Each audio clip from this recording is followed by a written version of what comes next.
here, please. Ooh, it's broke. Just go there. I'm going to sneak up behind you and then possess you, okay? So just give me a second. Aww. Honey, listen to me. You are smart. Will it make me smarter? Oh. Will it make me smarter? Honey, listen to me. You are smart. Oh, so he's got to do those exercises, and obviously he's a bit worried that he's behind in class compared to everyone else. Are they downstairs now? Alright. Oh, I'm pretty sure it's coming from the mother's painting room. I'm lost. There we go. Here we go. He's again with Daddy. That's Dad. His dad needs to be the one to help him. Okay. Honey, Okay. listen to me. Yes. Brilliant.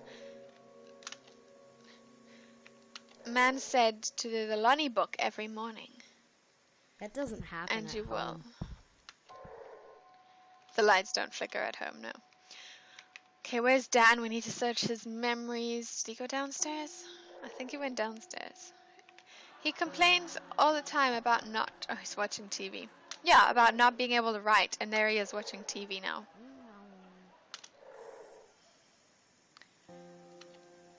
No, that won't work either. Can we just sneak up behind him on the couch? Oh. Possess before the wife sees us? Alright. Did it. Got it to Paul on Monday and just about dropped on the spot. Barely slept Sunday night, but damn it, I got it in.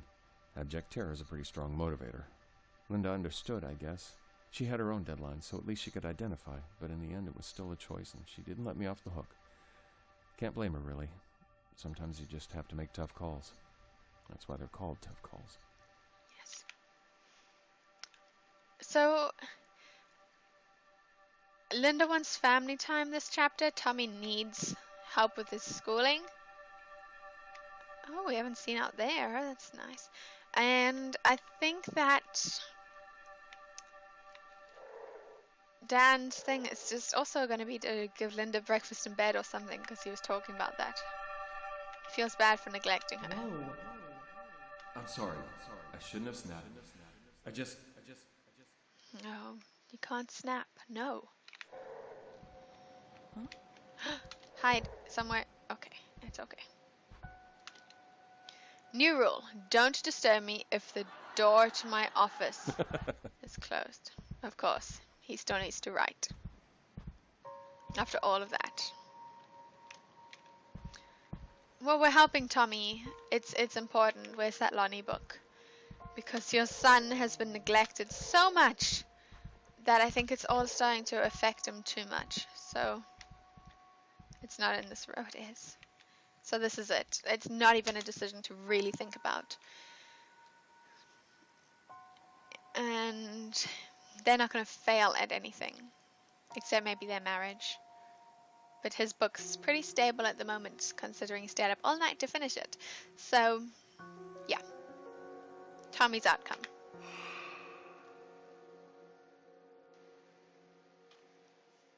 We did it. It's okay.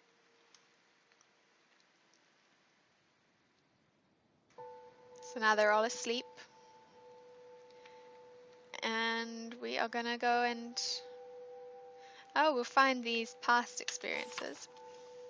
From the desk of Harold Baxter, January 22nd, 1948.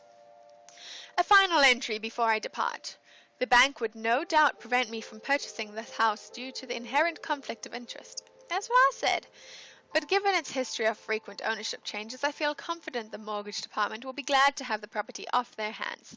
I believe I can set up a trust or perhaps a shell company and convince Mr. Lowry that we must part with the property for less than market value. I feel certain I can appeal to his conservative nature. For himself, is he like making a cheap price for himself? I believe it will prove to be a shrewd investment as a rental property, and I think I now understand why people do not stay for extended periods. I find myself unable to describe the feeling precisely, But in my time here I have found my mind drifting in strange ways, as if it was not always my own. But the natural beauty is undeniable. Perhaps shorter visits are a wiser use of the property. Yes, I believe that is a fine idea indeed. Nice. Let's explore, check we don't miss anything. Okay, upstairs. Laugh at me. They're not going to laugh at you anymore. You're going to do your work with your dad and your parents, and it's going to be fine. You're going to be okay. Want it to come apart. No way to wiggle it just a bit. Find the time. Okay. So, that's the door to his office. Okay, let's look at this. You may also find a compromise with an additional character if you wish. Yes, which I do wish. New rule, don't disturb if the door is closed. And the family should have dinner around the table every night. I think this chapter is going to be about family because that's like the most important thing in the end. It's probably the easiest decision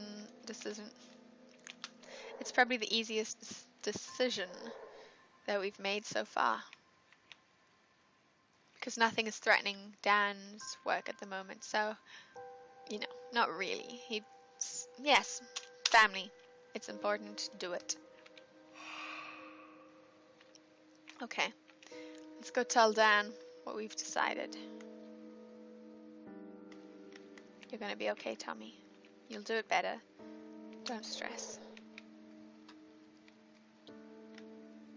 Missed the chance to. Good to have some quiet. Oh, hello. The Diary of Claire Bradford. This is new.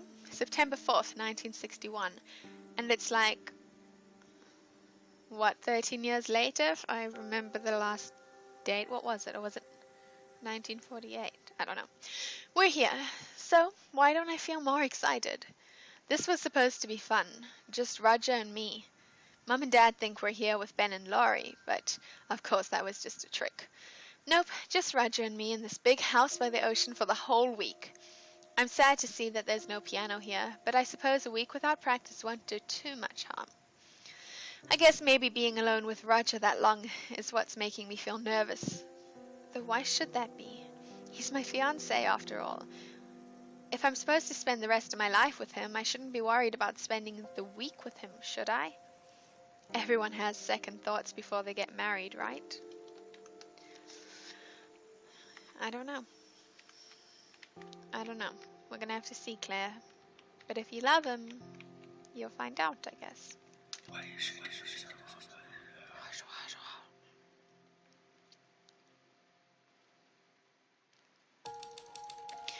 Dan didn't want Tommy to start another school year behind, so he committed to helping the little man for 2 hours every morning. Having both of his parents there helped Tommy's confidence as much as the reading, and the morning practices became an event they all looked forward to. Nice! Makes me happy.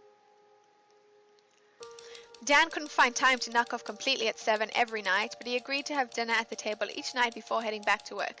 Linda and Tommy missed him after dinner with the sound of his typewriter, the only sign he was even in the house, but they were glad for the time they did get at the table.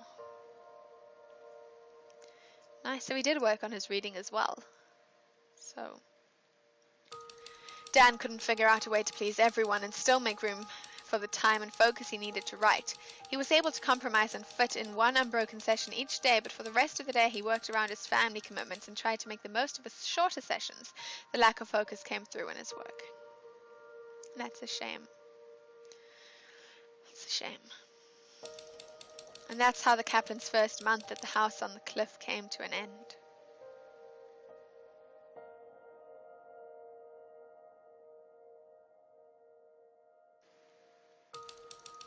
Dan sent a work in progress to his agent, who was glad to see that Dan had gotten back on track. They were both hopeful that Dan could maintain his focus and write a book that delivered on the promise of his work so far.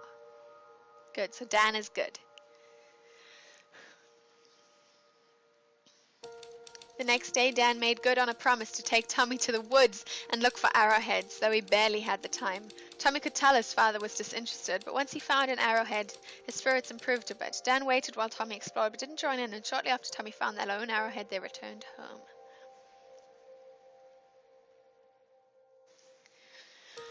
A few nights later, Dan and Linda got a babysitter and drove into town for a date. They spent more than they should have on a bottle of wine and had such a good time that they didn't notice everyone else leaving.